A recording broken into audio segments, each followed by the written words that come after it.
Alright, today we're going to talk about the defrost timer. This defrost timer comes out of a refrigerator. First we're going to explain to you how it works, what it does, and then we're going to show you how to check it out. In a refrigerator, the evaporator coil operates at about a -12 degrees. So any kind of moisture that hits it is going to freeze up. So over a period of runtime, the evaporator will freeze. When that moisture starts to freeze up, it blocks the airflow, so it then hinders the transfer of heat. So your defrost timer, what it does is after a certain amount of runtime, it shuts the compressor off, energizes the heater melts the ice, then it brings the compressor back on, and it can start all over again. So the way it does that is, in your defrost timer you have 4 connections, point 1, 3, 2, and 4. Between 1 and 3 you have your motor. This is your coil for your timer. Once you send power to 1 and 3, the timer starts to spin.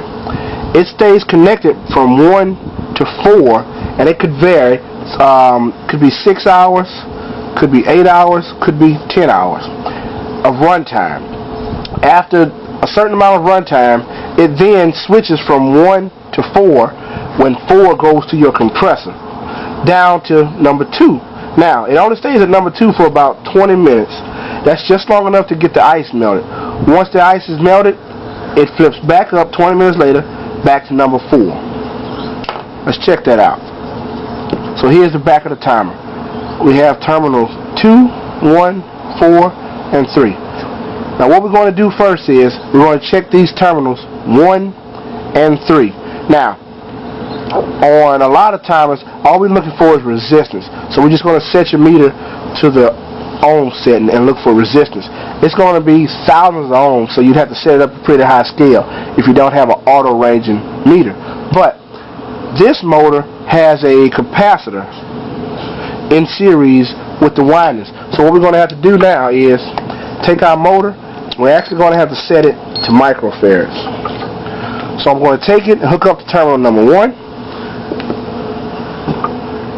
Then hook up to terminal number 3. And we are getting a reading on that. So this coil and capacitor on this is good. So now that we know that the motor section of it is good, now we want to check the switching on it. So now we're going to check from terminal 1 to terminal 4. And since this is a switch, there's no resistance. All we're going to look for here is continuity. So I'm going to take my meter again. I'm going to switch it off of microfarads and switch it over to continuity. I like to always do a quick check, touch the leads together, and it's beeping. So our leads are all good. We got a good connection. I'm going to check from 1. Again, we're checking from 1 to 4. To 4. Let's see here.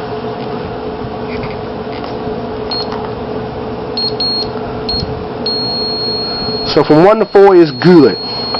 Now, you can bypass that 10-hour time by taking your motor and manually spinning it. You hear that clicking? That's just bypassing all that time. That's that 10 hours of run time. Now you're going to hear a main click here in a second. Now, that click we just heard, that's turning from 1 to 4. This arrow here just flipped down to terminal 2. So now we're connected from 1 to 2. So we should not have a pad from 1 to 4. We should now have a pad from 1 to 2. So we already hooked up to terminal 1. Let's check terminal 2. And there we go.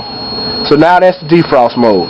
Now, about 80% of this turning was runtime. So we're going to turn it here. Now we're out of the defrost mode. We should be back in the heating mode. So this is a good timer. We had continuity between 1 and 4. We turned it. We had continuity from 1 to 2. We turned it. It dropped out, went back to 4. We checked from terminals 1 to 3, and the call was good. So this is a good timer.